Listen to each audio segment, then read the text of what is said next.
Hello friends, तुम्हा सगळ्यांचं स्वागत आहे आजच्या आपल्या नवीन व्लॉगमध्ये. सो आज घरी आले होते पाहुणे. पाहुणे नाही म्हणता येईल, घरचेच लोक. आत्या सासू, आजी सासू, म्हणजे आजी सासू आल्या होत्या. त्या 1 हफ्ते झाले होते आल्या होत्या. त्या माझ्या आत्या सासूकडे होत्या, त्यांच्यासोबतच आल्या होत्या त्या घरून. सो त्यांच्याकडेच थांबल्या होत्या. मग आज भेट घ्यायसाठी आले होते घरी. त्यांना यायला म्हणजे सगळ्यांची भेट घेत येतपर्यंत घरी यायला उशीरच झालं होतं. मग बसले थोडा वेळ, जेवण वगैरे झालं. मग आता हे लोकं यांची वाट बघत आहे. हे ऑफिसवरून येतील आणि मग त्यांच्यासोबत भेटून घेऊ आणि नंतर निघू असं त्यांना थांबवलं होतं. म्हटलं भेट घेऊन जा म्हणून. त्यांना ते थकले होते तिघीजणं. दिवसभर फिरून सगळ्यांच्या घरी जाऊ त्यामुळे थकले होते. पण त्यांना थांबवलं होतं. म्हटलं यांच्यासोबत भेट घेऊनच जा तुम्ही.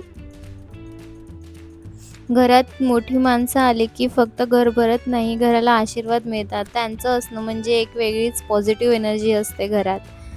सो हे ऑफिसवरून आले होते. यांचीच वाट बघत होतो आम्ही सगळे. मी त्यांना थांबवून ठेवलं होतं. म्हटलं 5 मिनिटाची तरी भेट घेऊन जा त्यांना. आणि त्यांना काहीच आयडिया नव्हती की घरी सगळेजण आले म्हणून. कारण माई वगैरे म्हणजे माझे आजी सासू वगैरे सगळे दुपारीच येणार होते. बट त्यांना येतपर्यंत उशीर झाला सगळ्यांकडून येता. सो यांना तर काहीच आयडिया नव्हती घरी आली. यांनी सगळ्यांना बघितलं. खुश झाले ते, एकदम छान वाटलं त्यांना. तसंही दुसऱ्या दिवशी सगळ्यांना अजून भेटायचंच होतं. दुसऱ्या दिवशी फंक्शन होतं आणि माझ्या सासू आणि चुलत सासू येणार होत्या. माझ्या आत्ते सासूकडे नामकरण सोहळा होता त्यांच्या त्यांच्या नातनीचं. त्यांच्या नातनीचं नामकरण सोहळा होतं. सो तिकडे जायचं होतं आणि इकडे आल्याबरोबर यांच्या गप्पा गोष्टी चालू झाल्या होत्या. घर एकदम खिलखिल, म्हणजे छान वाटतं जर घरी सगळे मोठे माणसं आले तर. आम्ही दोघंच जण असतो तर ते एकटं वाटते. सगळेजण आले तर तेवढंच मोकळं, म्हणजे घरात आवाज असतो तेवढंच खूप छान वाटतं घरामध्ये. ते कसं असते, घर तेच असते, पण घरची माणसं आली की घराला घर पण येते. कधी-कधी घर कितीही सुंदर असलं तरी घरात माणसांचा आवाज नसेल तर काहीतरी कमी-कमी वाटते. पण घरचे सगळे एकत्र आले ना, की घरातला प्रत्येक कोपरा जिवंत झाल्यासारखा वाटतो. हसणं, गप्पा, चहा, जेवण आणि हे सगळ्यात खास म्हणजे आपल्या माणसांची साथ आणि मोठ्यांचा आशीर्वाद. आजचा दिवस असाच काहीसा खास होता आमच्यासाठी. घरातले मोठे आले, सगळे एकत्र जमले आणि खरंच खूप सुंदर वाटलं. आजचा दिवस खूप छान होता. ऑफिसमधून हे पण एवढे थकून आले होते, पण सगळ्यांसोबत मिळून सगळं ऑफिसचं स्ट्रेस सगळं विसरून गेले आणि माईंसोबत भेट झाली त्यांची. त्या गोष्टीने ते खूप खुश होते. त्यांना खूप छान वाटलं. कितीही मोठे झालो तरी घरच्यांसोबत बसल्यावर आपण पुन्हा लहानच होतो.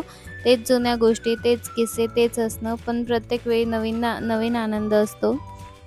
तेच तुम्हाला इथे दिसून येत असेल. त्यांना माईंना बघून आणि सगळ्यांना बघून खूप आनंद झाला होता. आंटी वगैरे म्हणजे माझ्या आत्या सासू वगैरे तर नागपूरलाच राहतात, पण माई गडचिरोलीवरून आल्या होत्या. सो त्यांची खूप दिवसानंतर भेट झाली होती. त्यांना खूप छान वाटलं होतं. सो मग थोड्या गप्पा गोष्टी वगैरे सगळं यांचं बोलणं चाललं वगैरे झालं. नंतर मग आंटी वगैरे माई वगैरे घरी गेल्या होत्या आंटीकडे. दुसऱ्या दिवशी आंटीकडेच कार्यक्रम होता आणि आम्ही सगळे तिकडेच जाणार होतो. माझी सासू आणि चुलत सासू वगैरे येणार होत्या. सो मग आम्ही तिकडेच जाणार होतो दुसऱ्या दिवशी. सो आज खूप धावपळीचा दिवस होता. आज मम्मी वगैरे येणार होत्या आणि उद्या म्हणजे दुसऱ्या दिवशी यांचं ऑफिस असल्यामुळे आणि सोमवार असल्यामुळे, श्रावण सोमवार असल्यामुळे तेच आपलं बेल, फूल वगैरे आणि बाहेरचे थोडेफार कामही आटोपायचे होते. ते लोकं यायच्या आधी, कारण त्यांना मग घ्यायला पण जायचं होतं. सो मग यांनी मॉर्निंगला मला नाश्ता बनवून दिला होता, उपमा करून दिला होता. मी बाकीचे कामं आवरत होते. तेवढ्या वेळात त्यांनी मला हेल्प केली. स्पेशली माझ्यासाठी त्यांनी उपमा बनवून दिला होता. Sunday special. आणि तो खूप छान झाला होता. त्यांनी त्यांच्या पद्धतीने बनवला होता. खूप छान झाला होता. त्यांना असं मोकळाच आवडतो. आजचा संडे थोडा स्पेशल होता माझ्यासाठी, कारण आज माझ्यासाठी त्यांनी स्वतःच्या हाताने नाश्ता बनवला होता. एक साधासा उपमा, पण माझ्यासाठी त्याची किंमत खूप मोठी आहे. आपण अनेकदा प्रेम म्हणजे मोठ्या-मोठ्या गोष्टी असं समजतो, पण खरं प्रेम तर अशा छोट्या-छोट्या एफर्ट्समध्ये दिसते आणि ते यामध्येच खूप प्रेम लपलेलं असतं. त्यांचं एक असं बोलणं, "तू आज आराम कर, मी नाश्ता बनवतो." हे 4 शब्दसुद्धा कधी-कधी खूप काही सांगून जातात. आणि हो, उपमाची टेस्ट कशी होती ते मी नंतर सांगते तुम्हाला. पण माझ्यासाठी तो आजचा संडेचा सगळ्यात सुंदर पार्ट होता. तर नाश्ता वगैरे झाला. मग आम्ही रेडी वगैरे झालो. आम्हाला बाहेर जायचं होतं, थोडंसं ते सामान घ्यायचं होतं उद्यासाठी. मग ते बाहेरून वगैरे आम्ही सामान घेतपर्यंतच आम्हाला बाहेरच खूप उशीर झाला. मग तेवढ्यातच यांचा फोन आला होता. मम्मीचं वगैरे ते पोहोचल्या होत्या. मग त्यांना घ्यायला गेलो. मग त्यांना पिकअप केलं, तिथून घेतलं आणि मग घरी पोहोचलो आम्ही. त्यांना फ्रेश वगैरे झाले, चहा, नाश्ता वगैरे झालं सगळ्यांचं. आणि नंतर आजचं घरात थोडी लगबग होती, कारण आज आम्हाला एका सुंदर नामकरण सोहळ्यासाठी जायचं होतं. माझ्या आंटीकडे, आजी सासूकडे त्यांच्या नातनीचं होतं. आणि सगळे रेडी झाले आणि मग आम्ही फंक्शनला जायसाठी निघालो, त्या ठिकाणी जायसाठी निघालो. आजचा दिवस फॅमिलीसोबत एन्जॉय करायचं होतं, त्यामुळे सगळे खूप एक्सायटेड होते. सगळेजण भेटणार होते, सो एक्सायटेड होते सगळे. फंक्शनला पोचल्यानंतर सगळ्यांना भेटलो, थोड्या गप्पा झाल्या, गोष्टी झाल्या आणि मग नामकरण सोहळ्याची सुंदर तयारी पाहायला पण मिळाली. खूप छान डेकोरेशन झालं होतं तिथले. आमची बेबी गर्ल आहे, ती तर झोपलीच होती. आणि नंतर मग घरात एक छोटंसं बाळ आलं, की घरात छोट्या बाळामुळे, मग ते बेबी गर्ल असो, बेबी बॉय असो, घरात छोट्या बाळामुळे पूर्ण वातावरणच खूप आनंदी होतो. नातेवाईक, फॅमिली आणि सगळ्यांच्या गप्पांमध्ये वेळ कसा गेला कळतच नाही. आणि सगळे असल्यावर एवढं वेळ चाललं जाते, आपल्या गप्पा गोष्टीतच चालू राहते.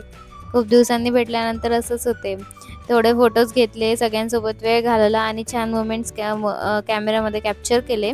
एकंदरीत आजचा दिवस फॅमिलीसोबत खूप छान गेला. असे छोटे-छोटे फॅमिली मोमेंट्सच नंतर आपल्या सगळ्यात सुंदर मेमोरीज बनतात, जे की आपण कॅप्चर केलेल्या असतात. ठीक आहे, सगळं फंक्शन वगैरे आटोपलं होतं, आमचं जेवण वगैरे झालं. नंतर थोडा असंच त्यांच्या गप्पा गोष्टी, खूप दिवसांनी भेटल्या. ह्या माझ्या नणंद आहेत प्रगतीताई, तर त्यांचं छोटंसं बेबी स्वरूप. आणि हे यांच्या गप्पा गोष्टी खूप दिवसानंतर भेटले होते, त्यामुळे सगळ्यांचं चालू होतं गप्पा गोष्टी. आणि नंतर मग आम्ही सगळेजण घरी निघालो, घरी जायसाठी. इकडे या सगळ्यांचं घरी आल्यावर फ्रेश वगैरे झालं आणि इकडे गप्पा गोष्टी चालल्या होत्या. माईकडून आम्ही सगळ्या गोष्टी ऐकत होतो, त्यांच्या सगळ्या जुन्या सगळ्या आठवणी, सगळं कसं चालत होतं आधीचं, घरचं कसं वातावरण, सगळ्याच गोष्टी ऐकत होतो. आणि व्हिडिओ कॉल पण चालू होतं वहिनींसोबत, दादा वहिनींसोबत व्हिडिओ कॉल चालू होतं. आणि आज घरात एवढा आवाज होता, पण खरं सांगायचं तोच आवाज मला सगळ्यात जास्त आवडलं. कारण शांत घर सुंदर दिसतं, पण माणसांनी भरलेलं घर जगात म्हणजे जगल्यासारखं वाटतं. आणि मोठे असल्यावर तर अजूनच छान वाटते घरात. सो मग इकडे मॉर्निंगला दुसऱ्या दिवशी श्रावण सोमवार असल्यामुळे आणि आणि आज माझे आजी सासू आणि चुलत सासू जाणार होते वापस गडचिरोलीला. सो सकाळी पटकन श्रावण सोमवार असल्यामुळे पूजा वगैरे केली. लवकर झाडझूड, पोछा वगैरे सगळं कामं आटोपून घेतले. साबुदाण्याची खिचडी वगैरे केली. साबुदाण्याची उसळी म्हणतात भरपूर लोकं. आणि इकडे जायसाठी निघाले होते मग घरी. आणि हा क्षण थोडंसं हे असतो, जेव्हा घरून आपल्या घरचे पाहुणे जात असतात, घरचे लोकं जात असतात तेव्हा.